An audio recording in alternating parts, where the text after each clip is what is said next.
Hello mga motorista and welcome to another episode of Motorista Adventures. For this video, ikukumpara natin ang ating dalawang Ford Everest na models. So what we have here is the Ford Everest Trend and kukumpara natin sa ating Ford Everest Sport. So tignan natin kung ano yung mga spec differences nitong dalawang to in terms of its exterior design, interior features, engine, and also yung mga price differences nilang dalawa at the end of the video, of course.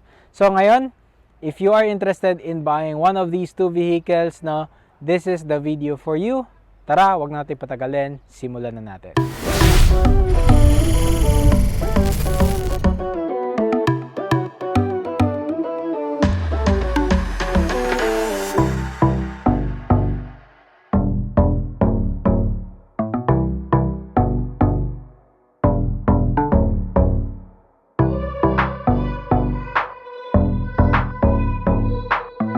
Now, simulan natin dito sa ating Ford Everest Sport mga motorista. Yung color nito is black. There is a specific name for this one, but I'll just call it their color. And you can see that it is all LED na dito sa harapan niya. We have LED headlights, LED fog lights, and of course, maraming chrome for the base model variant. So, kita nyo naman, meron tayong blue na Ford logo dito. And then, dito sa line na part, it is also black color yung front lip natin. Wala tayong front sensors here, you only get that dito sa ating Ford Everest na Sport. Now, let's talk about the Ford Everest Sport mga motorista. So, one thing that's very apparent dito sa ating white color or pearl white color na Ford Everest Sport is that it has Everest naming dito sa taasan, which the Ford Everest Trend does not get. All black din dito sa ating harapan niya with a parang piano gloss black finish dito sa ating grill, but same lang sila ng grill basically, just the color is different. And then dito naman sa side natin, Ford LED pa rin tayo, same lang silang dalawa. Wala din tayong LED turn signal lights, that's reserved for the top of the line Titanium Plus. Meron din tayong apat na sensors dito sa harap, yung ating Trend wala siya, no? So that really aids in parking this long vehicle, especially since the next generation models mahaba na yung hood nila. Sa Sport natin, so way different to sa ating Ford Everest Trend. So kita nyo mga motorista, pasensya na talaga, madumi yung mga gulong nila, kakaulan lang dito, and hindi sementado yung kanilang yard or yung kanilang stock yard dito. So definitely, if you take a look at both of these vehicles, no, mas maganda tignan si Sport because of its 20-inch rims. 255 by 55 R20, and then yung mga disc brakes natin basically is the same for both models, pati na din yung mga step board nila, but the Everest has some nice add-ons, no, like yung mga badging on the side, meron siyang Sport, and then wala talagang chrome dito, all black to. For the suspension setup, double wishbone suspension silang dalawa, parehas lang, and sa likuran naka solid axle na merong Watts linkage silang dalawa. So another contrast dito sa dalawang models na to is yung kaniyang mga ito. So sa Sport, no, black yung ating any color that you get sa Sport is black yung makukuha mong color dito sa ating side mirrors. Pero kung Trend yung kukunin mo, kung ano yung color ng body, yun din yung color ng ating side mirrors. Power folding pala silang dalawa. Now, in terms of engine, no, both of them gets basically the same engine. No? You get a 2-liter single turbo unit, direct injected diesel engine. They put out 170 PS of maximum power and 400 Newton meters of torque, which is very decent in my opinion for these vehicles. Power goes through a rear wheel drive system, of course. So ngayon naman mga motorista, tignan naman natin yung likod ng dalawang to, kung ano yung differences nila.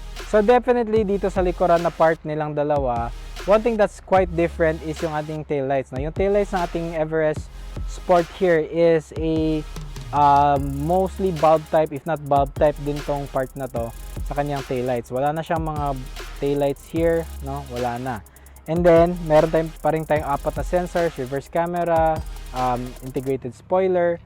But for the Everest Sport, no, ang one advantage is kita nyo to, meron na siyang taillights here, LED na yan lahat except for the turn signal lights, no? And then merong nakalagay Everest dito sa ating Trend na chrome, dito naman sa Sport natin is just matte silver finish.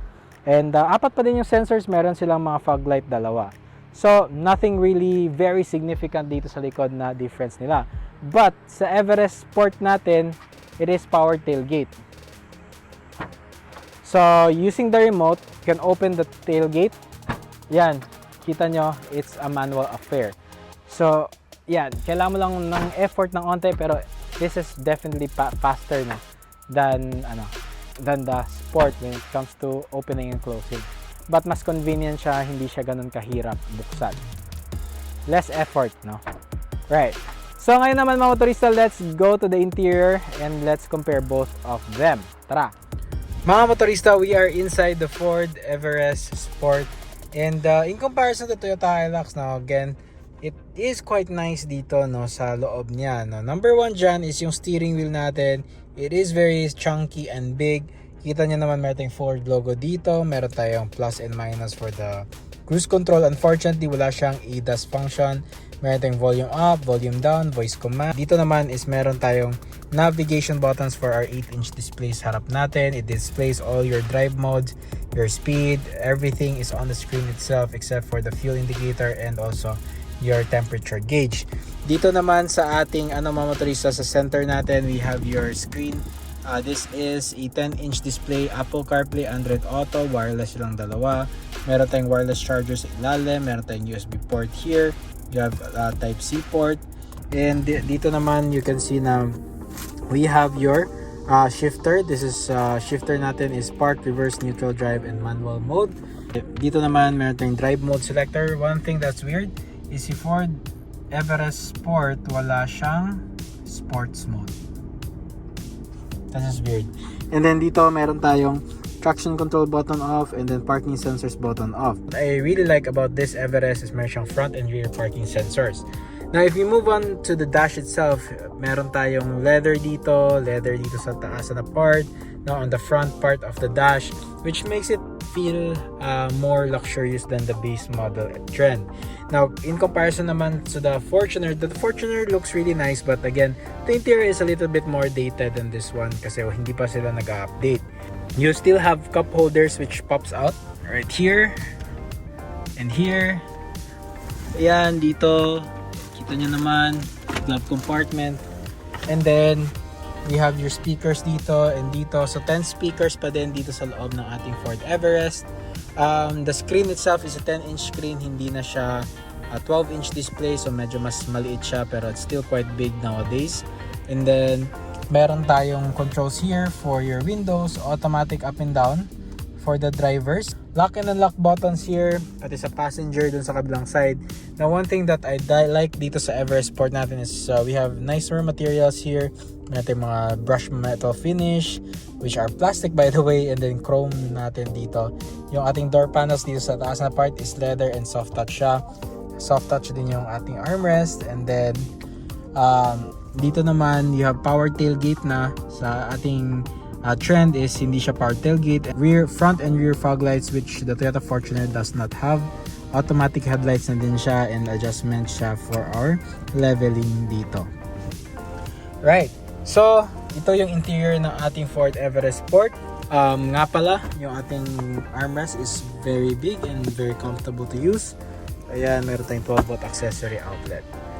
Dito sa taas naman, meron tayong sunglass holder which are way better than the previous one na napaka-flimsy. We actually have here dome lights and map lights, vanity mirror sa sunshade dito sa driver and ilaw. Dito naman sa kabila, meron din tayong ilaw and vanity mirror. Meron tayong noise cancelling microphone there or a piano black finish dito sa ating trims, no? So meron tayong piano black finish with the silver trim here, also here. Okay? And maliwalas pa din yung interior niya kasi black dito sa ilalim ng part and white yung headliner natin. So ito yung ating seats dito sa harap ng Ford Everest Sport. Definitely more premium than the trend. Meron tayong lumbar support na adjustment. Hindi lang siya adjustment for the seat itself. So, you'll definitely feel comfortable dito sa seat ni Everest. For the transmission naman, it is still a 6-speed automatic with manual mode. Ayan, meron siyang plus and minus button. Tilt telescopic pa din yung ating steering wheel. Right?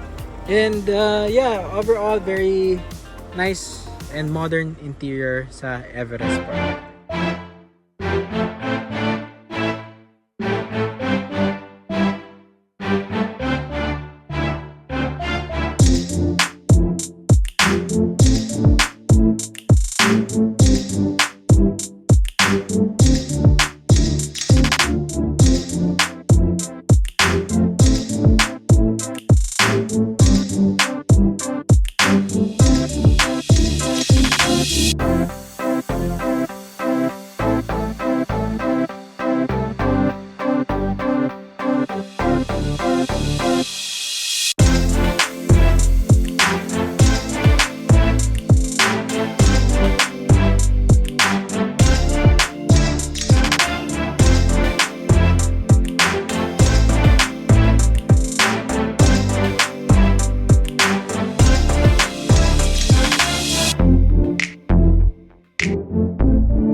talk about the prices of both of these SUVs, no? Si Ford Everest Trend is priced at 1,799,000 Philippine pesos. And dito namang ating Ford Ranger Sport is priced at 2,109,000. Now that is quite a big gap in terms of pricing sa kanilang dalawa. But if you really like, no, the Everest Sport because it is a more premium looking SUV, especially sa kanyang styling na all black yung harapan, yung 20-inch rims na looks really good, no? I think the 20-inch rims, major upgrade dito sa ating Ford Everest Sport. Sa interior naman ng ating Everest Sport, it's a little bit more upscale with its power tailgate, different seats na leather, more premium seats, no, than the Ford Everest Trend. What do you think, mga motorista, no? Kung kayo ipapadesisyon ko, alin ang mas pipiliin nyo sa dalawang to given the price and specs nilang dalawa? Everest Trend or Everest Sport? Let me know down sa ating comments, and as always mga motorista, maraming salamat sa pagpanood ng ating Motorista Adventures na video. Once again, this is Adrian. You're watching Motorista Adventures, and I'll see you on the next episode.